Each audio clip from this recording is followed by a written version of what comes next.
ऐसे लोग पढ़ लिख कर आ जाएंगे, बकरी चराने वाले, गाय भैंस चराने वाले, जंगलों के आदिवासी जंगली लोग, तो हम कहाँ जाएंगे? इनको अभी पहले स्वागत है आप सबके मेरे YouTube चैनल पे। अभी हम यूनिवर्सिटी यहाँ पर जो है DU में आए हैं और यहाँ पर आंदोलन क्यों हो रहा है, UGC एक्ट 2026 में जो आया है इसमें क्या कमियां हैं, क्या अच्छाइयां हैं, वो जानते हैं। थोड़ा सा सर आप थोड़ा नाम बता दें। धीरज कुमार निर्भय, दिल्ली विश्वविद्यालय से मैं शोधार्थी हूँ, बौद्ध अध्ययन विभाग से, और मेरी PhD का भी ये 9वां साल चल रहा है। अच्छा, 9वां साल चल रहा है, तो मतलब PhD में 9 साल लग जाते हैं क्या सर? नहीं, UGC रेगुलेशन के अनुसार 6 साल काफ़ी होते हैं। 3 से 6 साल में PhD हो जानी चाहिए। अधिकतम अगर दिक्कत होती है तो 8 साल की होती है। लेकिन हमारे जो HOD हैं, चूँकि मैं OBC समाज से आता हूं, और हमारे जो HOD हैं वो स्वर्ण समाज से आते हैं, जो तथाकथित अपने आप को स्वर्ण कहते हैं, उनके कारण ये ऐसा हो रहा है जी। और मैंने ये हर जगह शिकायत भी की हुई है, और अभी मामला जो है हाईकोर्ट में चल रहा है, दिल्ली हाईकोर्ट में ये मामला चल रहा है। अच्छा, दिल्ली। सर ये जो एक्ट आया 2026 का, UGC एक्ट 2026 में, इसमें क्या कमियां हैं, क्या अच्छाइयां, थोड़ा सा बताइए। क्यों विरोध हो रहा है, क्यों आंदोलन हो रहा है? जो अच्छाइयाँ हैं पहले वो मैं बता देता हूँ। अच्छाइयाँ ये है कि जैसे मैं OBC समाज से आता हूँ, तो OBC समाज को इसमें फ़ायदा मिलेगा कि इस रेगुलेशन में यही है कि जो शैक्षिक संस्थान है, खासकर उच्चतर शैक्षिक संस्थान हैं, हम सभी जानते हैं कि आदिवासी, पिछड़े या दलित जो भी कहते हैं, कहलाते हैं, उस समाज के लोगों के पास आर्थिक स्थिति इतनी होती नहीं कि वो चल करके, गाँव से चल करके, जंगलों से चल करके बड़े यूनिवर्सिटी में जाकर पढ़ सकें, या वहाँ से कुछ अच्छी चीज़ें प्राप्त कर सकें, डिग्री प्राप्त कर सकें, प्रोफेसर बन सकें, या कोई अच्छा नौकरी वहाँ से पढ़ कर प्राप्त कर सकें। ऐसा संभावना बहुत कम होता है, न्यूनतम है। लेकिन जो चल कर आ जाते हैं उनके साथ जो है बहुत तरह के भेदभाव होते हैं। किस टाइप का भेदभाव होता है, थोड़ा सा डिटेल से बताइए। आप 9 साल से यहाँ पर हैं, तो आपको बहुत सारी चीज पता होगा। 9 साल से ज़्यादा हो गया, ये 2013 से मैं हूँ। तो मैं देखिए क्या है कि अगर आप एडमिशन ले लेते हैं, अपनी योग्यता के बल पे लेते हैं, या आरक्षण के आधार पर ही ले लेते हैं, तो आपको जो है शिक्षक वगैरह क्या करेंगे, जो अगर अपर समाज के देखने वाले होंगे, उनकी ओर दृष्टि रखने वाले होंगे, आपसे घृणा करने वाले होंगे, वो आपको जो है शुरू से ही जो है प्रताड़ित करना शुरू करेंगे। पहले तो कुछ स्टूडेंट प्रताड़ित करते हैं, बहुत जगह तो जातिगत होता है, लेकिन दिल्ली में उतना जातिगत कम होता है। लेकिन शिक्षक कैसे प्रताड़ित करते हैं, वो आपको जो है एग्जाम के बाद जो है, जो इंटरनल मार्क्स होते हैं, जो एग्जाम के मार्क्स होते हैं, वो आपको कम देंगे, सबसे कम देंगे। और मेरा ये रिकॉर्ड रहा है, मुझे तो फेल भी किया गया 2 सब्जेक्ट में। BHU में भी जब था तो वहाँ भी शुरू में जो 2 सब्जेक्ट में फेल कर दिया गया था, ताकि डर करके जो है मैं घबरा करके वो पढ़ाई छोड़ दूं, अब जाके गाँव में बकरियां चराऊं। पढ़ाई लिखाई हमारे लिए नहीं है। इनको यही लगता है कि अगर ऐसे बया है, और आज भी वही स्थिति है कि ये जो कानून जब आया है, जिसमें OBC को भी अधिकार मिला है कुछ, कि इनके साथ भेदभाव ना हो, उच्च शिक्षा संस्थानों में आपने रोहत में मुल्ला को देखा, माडवी को देखा, आप बहुत सारे मामलों में देखा कि वो तो आत्महत्या कर लिए। क्या हमारे जैसे लोगों को भी आत्महत्या कर लेना चाहिए, या हमारे जैसे लोगों को भी छोड़कर पढ़ाई भाग जानी चाहिए? इनकी सोच वही है जो पहले थी, तानाशाही सामंती, वो आज भी है, खत्म नहीं हुई है। उसी के लिए यह कानून आया है, और अब इसका जो है, इनका कहना है कि इसका दुरुपयोग हो सकता है। क्या दुरुपयोग हो सकता है? लेकिन भ्रांतियां जो फैला रहा है, डर जो फैला रहा है, क्यों फैला रहा है, क्या दुरुपयोग हो, थोड़ा बताइए। मैंने जो बातें बताई, मेरे साथ जो अभी डिस्क्रिमिनेशन चल रहा है वो आप देख रहे हैं, और कौन कर रहा है वो भी आप समझ रहे हैं।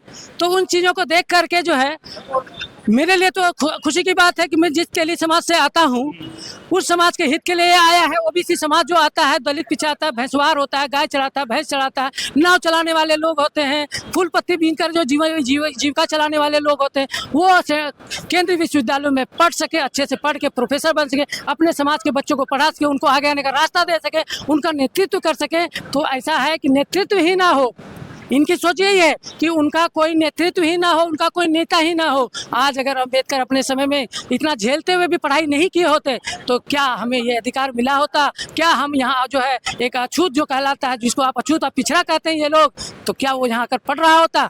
मैं अपने समाज का इकलौता हूँ, मैं अपने इलाके का जो है संभवतः इकलौता हूँ जो इतनी यूनिवर्सिटी में पढ़ रहा हूँ, और अपने दम पे पढ़ रहा हूँ। मैंने हमेशा परीक्षा में टॉप किया है। अपना जो मैंने JRF टॉप किया था अपनी क्लास में, मैं सिंगल लड़का था जिसने पहले JRF टॉप किया। जो इतने टॉपर हैं, इतने पढ़े लिखे हैं, उनको 9 साल लग जाता है PhD करने में, तो समान वर्ग के समान जो स्टूडेंट, उसको कितना साल लगता है? जो स्टूडेंट नहीं जानते उनका तो या तो PhD रद्द करवा देते हैं ये लोग, या तो वो लड़के छोड़कर भाग जाते हैं, या तो आत्महत्या कर लेंगे। यही चीजें हो सकती हैं, और क्या हो सकता है। ये तो चाहते ही हैं कि जैसे 9 साल होने जा रहा है, मैं तो कोर्ट में ही चला गया हूँ, नहीं तो मुझे भी बोरा बिस्तर समेट के घर वापस चला जाना था। अच्छा, कोर्ट में भी लड़ रहे हैं आप? हाँ, कोर्ट में नहीं लड़ूंगा तो फिर ये तो मामला ही खत्म हो जाएगा, तो पीएचडी खत्म ही हो जाएगी।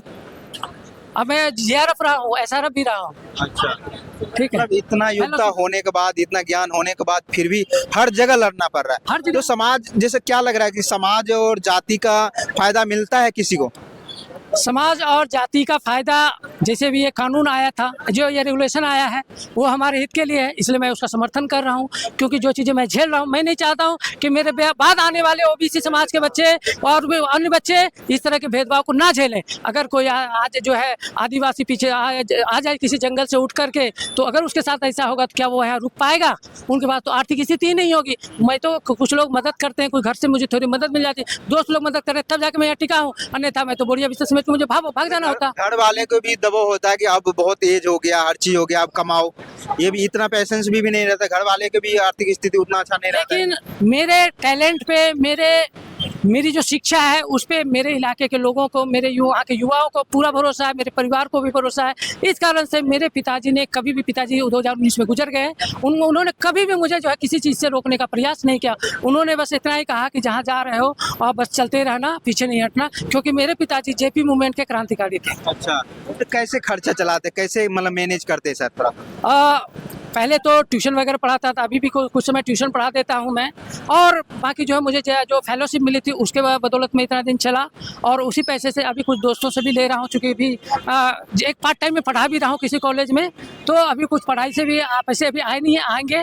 तो जो चीज़ें हैं, जेआरएफ भी मेरा कुछ रोका हुआ है, अगर पीएचडी सबमिशन हो जाएगी तो वो पैसे भी मुझे मिलेंगे, ताकि अपने दोस्तों को मैं वापस दे सकूँगा। लेकिन जो हमारे जो एचओडी हैं, डीन फैकल्टी ऑफ आर्ट्स हैं, इंद्र नारायण सिंह, और हमारे जो वीसी साहब हैं, इनको इनसे मतलब नहीं है कि एक बच्चा जो है पढ़ के आगे बढ़े, जाके डीयू का नाम रोशन करे। उनको पसंद नहीं है कि एक ओबीसी समाज का बकरी चराने वाला लड़का, गाय चराने वाला लड़का यहाँ के पीएचडी करके कहीं जाएगा या किसी यूनिवर्सिटी में प्रोफेसर बनेगा, उनको पसंद नहीं है। इस कारण से ये डिस्क्रिमिनेशन मेरे साथ हो रहा है, अब मुझे हर तरह से झेलना पड़ रहा है।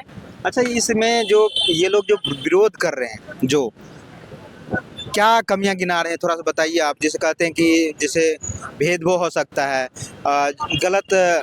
हाँ, दुरुपयोग की बात करते हैं, अधिकतर ये लोग दुरुपयोग की बात करते हैं। तो कौन सा ऐसा कानून या अमेंडमेंट नहीं बना हुआ है जिसका दुरुपयोग नहीं हो रहा है? अब 100 में से 2% अगर दुरुपयोग हो रहा है, हो जाता है, तो ये भी कानून में अधिकार है कि किसी भी कार्रवाई के लिए जांच होती है, न्याय व्यवस्था है, पुलिस व्यवस्था है, तब जाके उस पर जो आरोप जो है दाखिल होता है। ऐसा थोड़ी है कि आप पे आरोप लगा दिए गए तो आप आरोपित हो गए। मेरे पे तो डिपार्टमेंट ने फुली आरोप दे दिया था कि आप टीचर से मिसबिहेव करते हो, लेकिन जब मैंने उनकी वीडियो जारी करी तब उनको समझ में आया कि गलती किसकी है। वो खुद हमें टूटे हुए कुर्सी में बिठाते थे, टूटे हुए पंखे थे हमारे, टूटी हुई खिड़कियां थी। क्या हम एक जानवर हैं? क्या जंगल से आकर के जो हम यहाँ पढ़ाई कर रहे हैं, तो क्या वो जानवर की स्थिति हमारी है? इससे अच्छा तो हम जंगल में ठीक थे, आज़ादी से घूम सकते थे, आज़ादी से रहते थे, ठीक है। और हमें यहाँ क्या दिया जा रहा है? आप देखेंगे उस वीडियो को तो आप भी कहेंगे कि 2013-14 तक में जो क्या स्थिति थी डीओ की, और आज भी नहीं खत्म हुई। आज भी कई कॉलेजों में एसी की बात आपने सुनी होगी, तो 1-2 साल पहले कितनी ये चली, पंखा गिर गया बच्चों के ऊपर। क्या पंखा गिरने का है? इसका मतलब लाइब्रेरी में पानी घुस जाता। यहाँ देखिए डूटा प्रेसिडेंट का ऑफिस है, यहाँ पे पानी आ जाता है, यहाँ कोई बाढ़ आता है, नदी बहती है यहाँ पे नहीं। तो व्यवस्था आपकी गलत है, आप जो पैसे गोलमाल करते हो, भ्रष्टाचार करते हो, और वही हमारे डिपार्टमेंट में होता रहा है। अब पीएचडी करने आओ, एडमिशन लेने आओ, पैसा दो तो एडमिशन होगा,